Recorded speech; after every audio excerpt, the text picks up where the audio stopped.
Keir Starmer's Labour government is engulfed in turmoil as a trifecta of scandals exposes cracks in its leadership, igniting outrage across the nation. From blistering critiques by high-profile figures to gut-wrenching tales of betrayal and mounting protests in rural Britain, Starmer's administration faces its most turbulent chapter yet. Elon Musk, father of billionaire Elon Musk, has launched a scathing attack on Starmer, accusing him of making Britain totally un-English and tarnishing the country's reputation on the world stage. Musk's remarks have added fuel to a fire that has been smouldering since Labour's shaky start in office.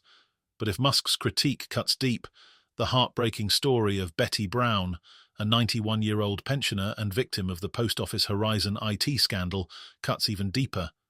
After nearly 2 decades of fighting for justice, Betty remains locked in a battle against a system that has failed her time and time again. Later, we'll share a raw and emotional interview with her, where she recounts the years of harassment, financial ruin, and sleepless nights that have marked her journey. Her words will haunt you. And as if Starmer didn't have enough fires to put out, Labour's controversial inheritance tax reforms have ignited a full-blown revolt in rural Britain.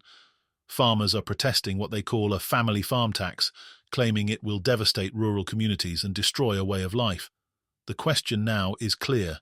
Can Starmer's government survive this avalanche of scandals, or is Britain watching the beginning of its collapse? Stick with us as we uncover every shocking detail. Don't forget to like, subscribe and share, because the truth is stranger than fiction in today's Britain. Elon Musk's unexpected tirade on GB News has sent shockwaves through political circles, leaving Starmer's government scrambling to defend itself. Musk, who described himself as part of the global community that once looked to Britain for guidance, accused Starmer of abandoning the values that made the country a beacon of integrity and stability. "We look to England for leadership," Musk said, his tone heavy with disappointment. But what we're seeing now under Starmer is a nation adrift, totally un-English in its attitudes and direction.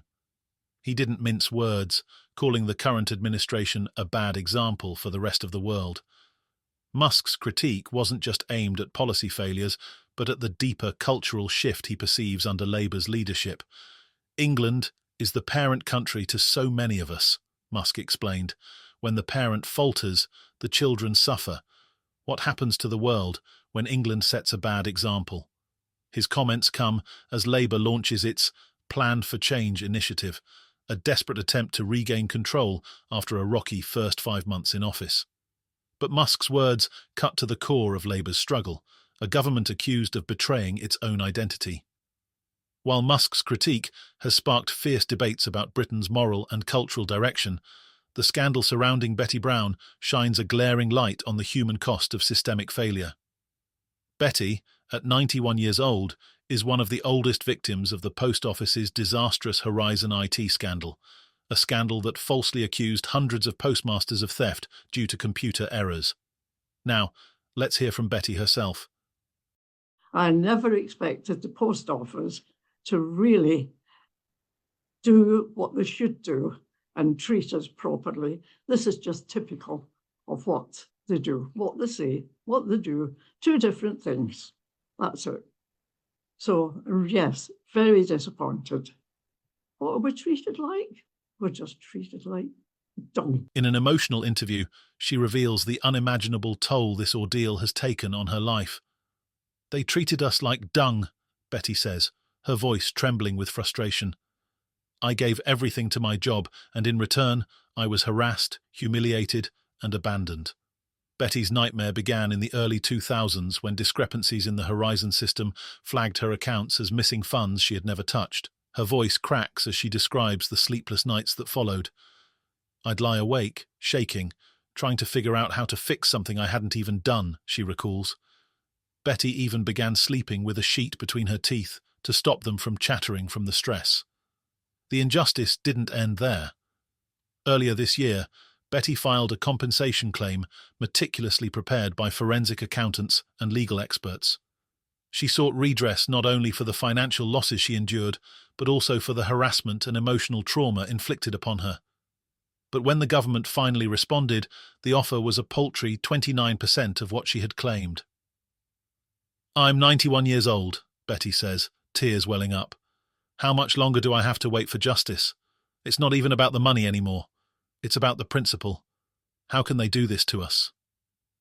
Betty has rejected the offer and is taking her case to an independent panel, a process that could take months, if not years. As she fights on, the stress weighs heavily on her health. Next year, I'll be 92. I'm running out of time, she says, her words cutting through the noise of political platitudes and hollow promises. The government has pointed to the £438 million already paid out to victims of the Horizon scandal as evidence of progress, but for Betty and others like her, these figures mean little. Her story is a damning reminder of the deep flaws in a system that continues to fail its most vulnerable citizens. As Betty's fight for justice rages on, another scandal is unfolding in rural Britain.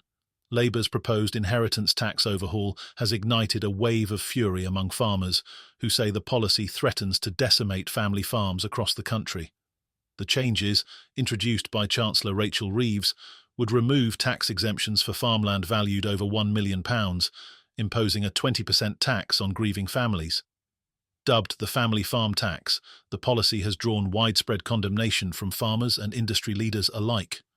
Last week, protests erupted in London as farmers marched through the streets, demanding the policy be scrapped. Labour insists the changes will only impact around 550 farms annually, but the National Farmers Union, NFU, and other experts argue the number could be as high as 70,000. The stakes are massive, with critics warning that the policy could destroy the backbone of rural Britain. Will Labour MPs stand with their rural constituents, or will they vote to destroy the family farm? Shadow Environment Secretary Victoria Atkins asked pointedly. Her words echo the sentiments of thousands of farmers who feel abandoned by a government they say has turned its back on them. Labour officials have dismissed the backlash as overblown, with Environment Secretary Steve Reed urging farmers to calm down and examine the details of the policy. But this dismissive tone has only stoked the fires of anger, with protests intensifying ahead of a key Commons vote on December 4th. For Keir Starmer, these crises represent an existential threat to his leadership. With Musk's damning critique, Betty Brown's heart-wrenching plea for justice, and the farmers' revolt, Labour is facing an unprecedented backlash. Each scandal exposes a different facet of a government struggling to maintain its grip on power and credibility. The question now is whether Starmer's government can survive this perfect storm of outrage and controversy, or will these scandals mark the beginning of the end for his time in power? Stay tuned for more breaking updates, and as we return to Betty Brown, let her haunting words remind us of the cost of political failure. It's not just about me, it's about everyone they've failed.